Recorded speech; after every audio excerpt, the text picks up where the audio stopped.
Discuss करते हैं हम आज के gradient of scalar point function given है। ग्रेडियंट दिया हुआ है एक स्केलर पॉइंट फंक्शन का ग्रेडियंट दिया हुआ है डेल फाई, ठीक है। हमने फाइंड करना है, कहता phi of x y z find करना है, लेकिन कहता है एक पॉइंट गिवन है उसकी वैल्यू 4 के इक्वल, एक्स वाई जी पॉइंट गिवन है उसकी वैल्यू 4 के इक्वल है। सबसे पहले हमें पता है, सिंपल सा है कि डेल फाई गिवन है, डेल फाई की वैल्यू क्या थी, लेकिन डेल फाई का फार्मूला हमें पता है ग्रेडियंट फाई का, partial phi into partial x, partial phi into partial y, partial phi into partial z i j k, ठीक है। सो इन दोनों को हम कंपेयर कर लेंगे, दोनों इक्वल हैं एक दूसरे के, तो कंपेयर कर लेंगे। जब कंपैरिजन किया हमने partial phi into partial x 2xy, ये सारा आ गया, इन सबको इंटीग्रेट किया है। देखिए इंटीग्रेशन यहाँ से समझने की है, इंटीग्रेशन किया हमें एक्स के लिहाज से, वाई के लिहाज से, जी के लिहाज से। सो एफ वाई जी, देखिए जब इंटीग्रेट करेंगे एक्स के लिहाज से तो हमने कॉन्स्टेंट ऐसे चूज़ किए फंक्शन के वाई जी, जब वाई के लिहाज से करेंगे एक्स जी चूज़ किए। इन केस अगर हम जी के लिहाज से इंटीग्रेशन करें तो एक्स वाई चूज़ किए। और ये सारे कॉन्स्टेंट क्यों चूज़ किए हैं, there is no need of that. हम अगर सिंपल कॉन्स्टेंट्स लिख दें तो ठीक होता है, लेकिन हमें ऐसे ही करना है, हैंड आउट को फॉलो करना है। कहता है comparison of A B C, इन सबको कंपेयर करें, कहता है फाई के इक्वल है, कंपेयर करें। सो हमारे पास एक कांस्टेंट है, ये सारे सी के इक्वल हो जाएंगे। कहता there will be common value of five we choose, कहता फाई की जो वैल्यू होगी वो कॉमन होगी, फाई की जो वैल्यू होगी वो कॉमन होगी अगर हम चूज़ करें कांस्टेंट सी, ठीक है। अब ये देखें सिंपल सी बात है, देखें हमें कोई भी ना यहाँ से कोई भी एक फंक्शन चूज़ कर लिया, ये मिस्टेक है, व्यू के लेक्चर में 2 नहीं आना यहाँ पे। सो एक्स स्क्वायर वाई जी, कोई एक वैल्यू चूज़ कर लें हम, कोई एक, इसको कांस्टेंट के इक्वल लिख दिया, कांस्टेंट के इक्वल। हर वैल्यू में हम जब ये पॉइंट की वैल्यू को रखेंगे आंसर सेम आएगा। इसमें हम कांस्टेंट रखते हैं, यहाँ पे हमने इक्वल कह दिया फाई हमें पता है पॉइंट पे 4 के इक्वल है। सो अगर यहाँ हम 4 रखते हैं और यहाँ पे हम पॉइंट्स की वैल्यूज़ को रखते हैं तो हमारे पास आंसर आ जाएगा -32, मतलब इस तरह आ जाएगा -32। -32 आ गया हमारे पास, प्लस सी इक्वल टू 4 जो 5 ऑफ 1 - 2 2 4, सी की वैल्यू निकाल लेंगे तो आ जाएगा -36। अब ये हैंड आउट में -20 लिखा है, -36, ठीक है। अब जस्ट सिंपल कांस्टेंट की जगह वैल्यू को रिप्लेस कर देंगे। अब हमने किया क्या है मैं बताता हूँ। अगर आप यहाँ पे 5 की वैल्यू तो 4 है, अगर आप यहाँ पे कांस्टेंट सी यूज़ करते हैं, यहाँ पे भी 1 - 2 2 रखते हैं, पॉइंट रखते हैं, तो तभी भी आंसर आपका सेम आएगा। कहता है comparison of A B C show that, कहता है इनका देयर इज अ कॉमन, 5 की वैल्यू होगी वो कॉमन होगी, 5 की वैल्यू जो होगी कॉमन होगी।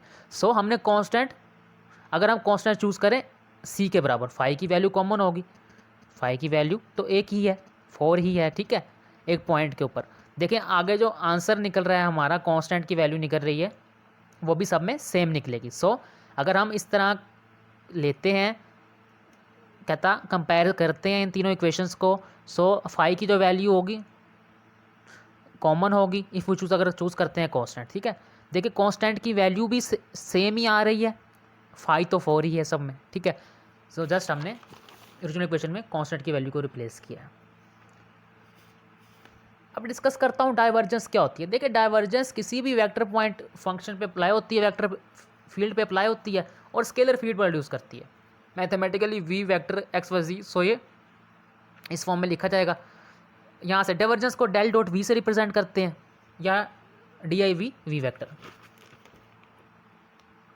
डाइवर्जेंस का formula partial to partial x i, partial to partial y j plus z and vectors लिखने हैं, ठीक है। अब ये जो वेक्टर इनके साथ मिल जाएगा तो ये स्केलर फील्ड प्रोड्यूस किया। देखें यहाँ पे वेक्टर ने इनके साथ मिला तो डॉट प्रोडक्ट लिए स्केलर फील्ड प्रोड्यूस की।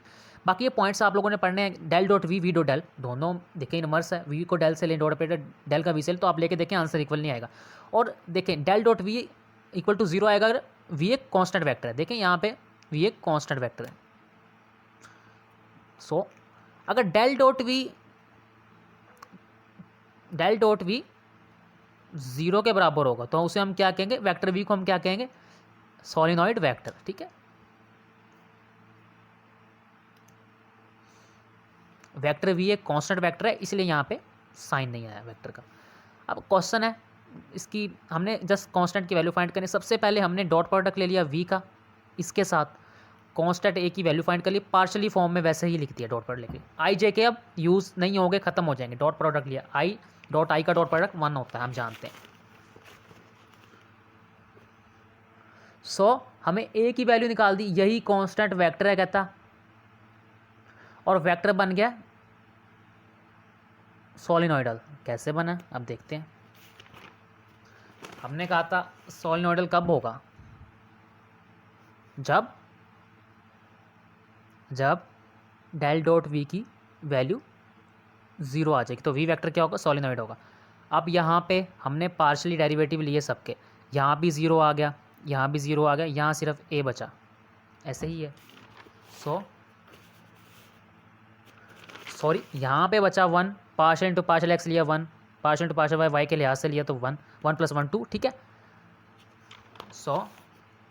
देखें dot product del dot v equal to 0, ठीक है, del dot v dot product equal to 0। ये हो गया सोलिनॉइड। ए की वैल्यू निकाल लिए